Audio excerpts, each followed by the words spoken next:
Movie के starting में हम एक नेट्री नाम की लड़की को देखते हैं जो कि पहाड़ों के बीच एक रोड पे ड्राइव कर रही होती है। तभी उसकी नजर रोड पे पड़ती है जो कि देखती है बीचों से वो रोड फटे जा रहा था। वो सब चीजों को वो नोटिस कर ही रही थी, तभी ढेर सारा पत्थर पहाड़ों के बीच से उसकी गाड़ी पे आ जाती है, जिसके वजह से उसकी गाड़ी का बहुत बुरे तरीके से एक्सीडेंट हो जाता है और वो गाड़ी फुल स्पीड में खाई के नीचे गिरने लगती है। लेकिन यहाँ पे नेट्री का किस्मत साथ देता है, जिसके वजह से वो गाड़ी चट्टानों के बीच में फंस जाता है। वहाँ पे तो उसकी जान बच जाती है, लेकिन अभी भी वो खाई के बीच में फंसी हुई थी। तभी हम एक रेस्क्यू हेलीकॉप्टर को देखते हैं जो कि उसी जगह के साइड से गुजर रहा होता है। उसके अंदर 4-5 लोग बैठे हुए थे, लेकिन उसका मेन लीडर था जिसका नाम रॉय होता है। उसका नजर खाई की तरफ पड़ता है, वो एक कार देखता है और उसके अंदर एक लड़की थी जो कि काफी जख्मी और डरी हुई थी। अब वो उस लड़की को देख के अपनी टीम से कहता है हमें इस लड़की को कैसे भी करके बचाना होगा, लेकिन यहाँ पे हेलीकॉप्टर को नीचे नहीं उतार सकता था, जिसके वजह से हेलीकॉप्टर को टेढ़ा करता है और खाई के अंदर लेके जाता है। अब जल्दी से उसकी टीम उस लड़की को बचाने के लिए नीचे उतर जाता है। वो कार के अंदर एंगल लगा रहा होता है, उसी टाइम पे वो कार उसके हाथ पे आ जाता है। अब वहाँ पे वो खुद भी फंस चुका था और कार धीरे धीरे नीचे की तरफ आ रहा था। अभी उन लोगों के पास ओनली 3 मिनट बचा हुआ था।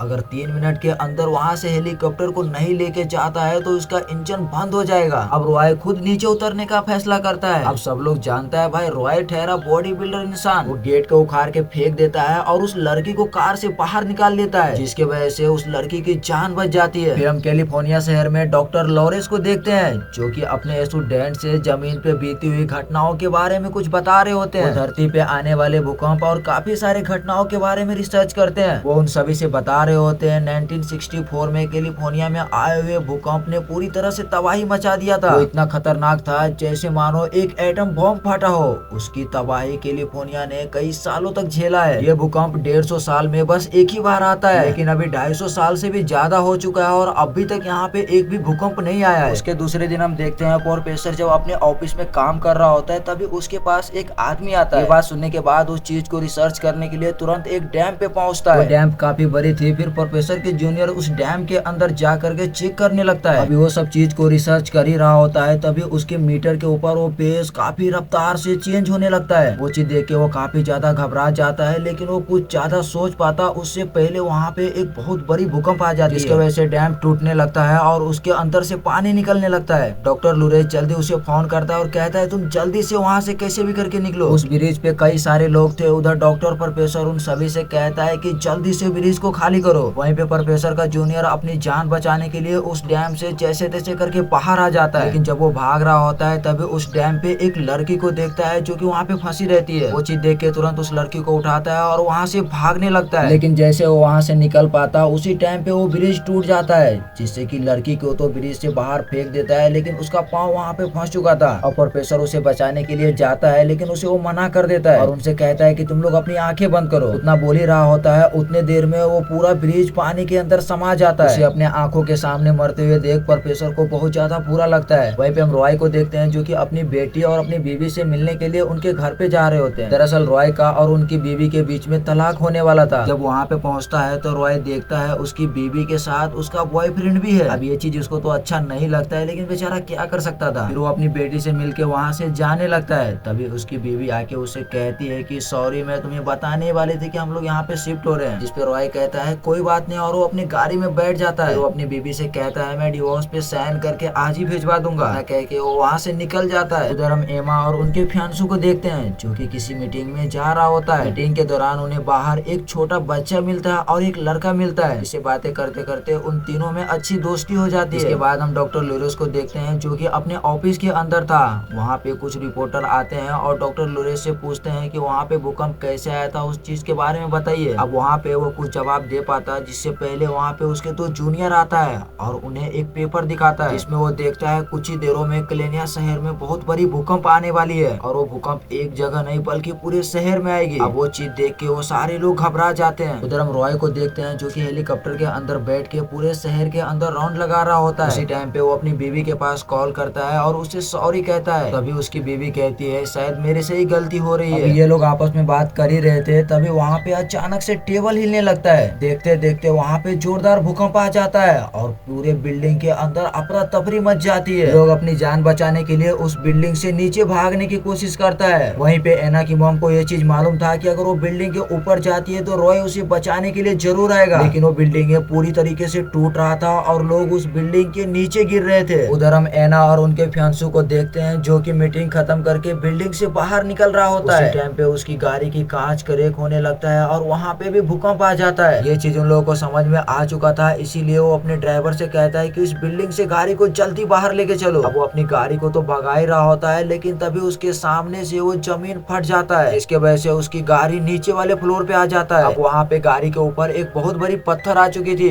जिसके वजह से वो गाड़ी पूरी तरीके से फंस चुका था और उसके नीचे एने का भी पाँव फंस चुका था। अब इसके फियांसू को कुछ समझ में नहीं आ रहा था कि वो क्या करे, इसीलिए उसे कहता है कि मैं किसी को मदद के लिए बुलाने जा रहा हूँ। लेकिन एना यहाँ पे कहती है कि प्लीज मुझे छोड़ करके मत जाओ। वो एना से कहता है मुझ पे भरोसा रखो, मैं तुम्हें बचाने के लिए जरूर आऊंगा। इतना कहने के बाद वो बिल्डिंग से बाहर निकलता है, लेकिन जब वो लोगों को मरते हुए देखता है उसका हालत खराब हो जाता है, जिसके वजह से वो एना को छोड़ के वहाँ से भाग जाता है। लेकिन तभी वो लड़का उसे भागते हुए देख लेता है। अब उसके साथ में एना नहीं थी, जिसकी वजह से उसे समझ में आ चुका था कि एना बिल्डिंग के अंदर ही है। वो तुरंत उसको बचाने के लिए बिल्डिंग के अंदर जाता है। वहीं पे हम एना की मॉम को देखते हैं, वो भी बिल्डिंग पूरी तरीके से तबाह हो चुका था। वो बिल्डिंग के छत पे तो थी, लेकिन उसके सामने वाला बिल्डिंग भी टूट रहा था और वो बिल्डिंग उसी के तरफ गिरने वाला था। लेकिन तभी वहाँ पे रॉय का एंट्री होता है। वो अपने हेलीकॉप्टर लेके वहाँ पे पहुँच जाता है और वो उसको देख लेता है। अब उसकी जान बचाने के लिए तुरंत नीचे एक बोट फेंकता है और उसे जोर से आवाज लगा के कहता है कि जल्दी इस बोट के ऊपर कूद जाओ। अब देखते देखते वो बिल्डिंग उस छत पे गिर जाता है, लेकिन एना की मॉम उस बोट को पकड़ ली थी, जिसके वजह से रॉय उसे घींचता है और उसकी जान बच जाती है। उधर हम एना को देखते हैं जो कि बिल्डिंग के सबसे नीचे वाले फ्लोर के अंदर गाड़ी में दबी हुई थी और वो हेल्प के लिए जोर जोर से चिल्ला रही होती है। उसकी आवाज वो लड़का सुन लेता है और तुरंत उसके पास पहुंचता है। अब वो दोनों मिलके उस पत्थर को हटाने की कोशिश तो करता है, लेकिन वो पत्थर बहुत ज्यादा बड़ा था,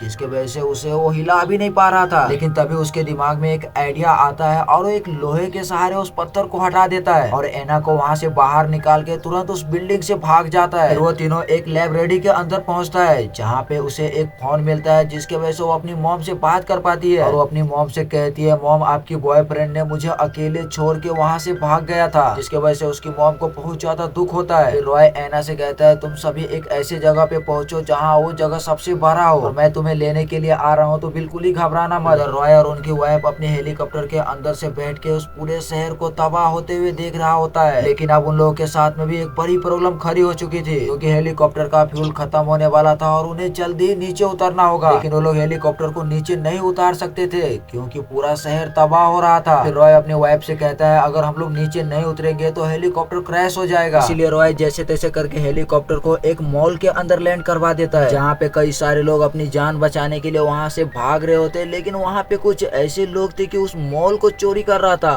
उसमें से लैपटॉप टीवी वगैरह को उठा उठा के अपनी गाड़ी के अंदर भर रहा था। अब रॉय को कोई दूसरी गाड़ी मिल नहीं रही थी, इसीलिए उसने चोर वाले गाड़ी को ही चुरा लिया और वहाँ से भाग गया। रॉय कैसे भी करके अपनी फैमिली को उस शिप तक पहुँचाना चाहता था, जिसके लिए वो सबसे पहले समुद्र के किनारे आते हैं। अब रॉय का कहना था कि वो समुद्र वाले रास्ते से समुद्र से बाहर निकलेगा, लेकिन तभी उन्हें एक बहुत बड़ी सुनामी दिखाई देती है जो कि उन्हीं के तरफ आ रहा था। वो सुनामी इतना बड़ा था कि हर एक चीज को अपने लपेटे में लेके जा रहे थे। लेकिन रॉय काफी खतरनाक, रिस्की और टैलेंटेड इंसान था। वो सुनामी से जैसे तैसे करके बाहर आ जाता है, लेकिन मुसीबत अभी भी खत्म नहीं हुआ था। तभी उसके सामने एक बहुत बड़ी कार्गो शिप आ जाती है, जिसके अंदर कई सारे कंटेनर भरे हुए थे। सारे कंटेनर उन्हीं लोगों की तरफ गिर रहा होता है, लेकिन रॉय इतनी बड़ी मुसीबत को भी जैसे तैसे करके हैंडल करके वहाँ से निकल जाता है और सीधा अपने बच्चे के पास पहुँचता है। लेकिन वहाँ पे सारी बिल्डिंग तबाह हो चुकी थी और उन्हें ये भी नहीं मालूम था कि उनके बच्चे अब जिंदा है कि नहीं। उधर एना अपनी मॉम डैड के ठीक सामने वाले बिल्डिंग के अंदर ही थे। तभी एना की नजर अपनी मॉम डैड के ऊपर पड़ती है। अपनी मॉम डैड को देखकर जोर जोर से आवाज लगाने लगती है, लेकिन कांच की वजह से उसकी आवाज वहाँ तक नहीं पहुँच पा रही थी। रॉय को ऐसा लगता है कि ये लोग किसी दूसरी जगह पे होगा, इसीलिए वहाँ से जाने लगता है। लेकिन तभी उसके बोट पे एक ग्रीन कलर का लेजर लाइट दिखता है। वो चीज देख के तुरंत वो पीछे की तरफ पलटता है तो उसे एक बिल्डिंग के अंदर एना को दिखता है। एना को देख के उनके अंदर जान में जान आ जाती है, लेकिन वो जैसे एना तक पहुँचता समुद्र की एक और बड़ी लहर उस बिल्डिंग को तबाह कर देता है और वो बिल्डिंग पानी के अंदर समा जाता है। देख के रॉय बिना सोचे समझे पानी के अंदर कूद जाता है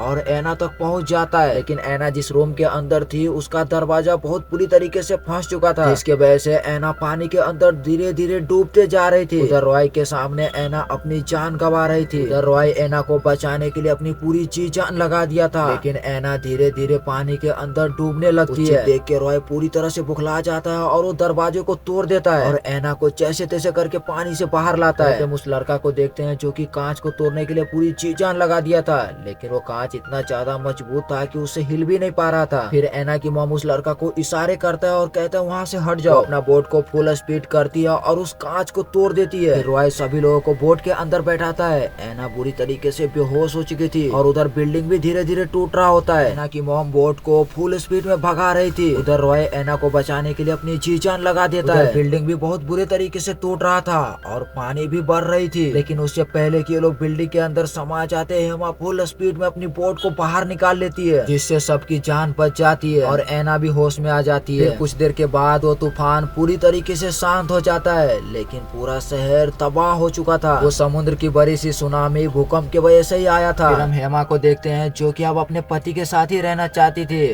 उधर ऐना भी उस लड़के को पसंद करने लगी थी। वो सभी अब एक साथ ही रहते हैं और ये शानदार मूवी यहीं पे खत्म हो जाती है। तो अभी तक आपने सब्सक्राइब नहीं किया है तो प्लीज एक सब्सक्राइब कर दीजिएगा, ताकि मैं कोई भी न्यू वीडियो डालूं तो आप तक तुरंत पहुंचे।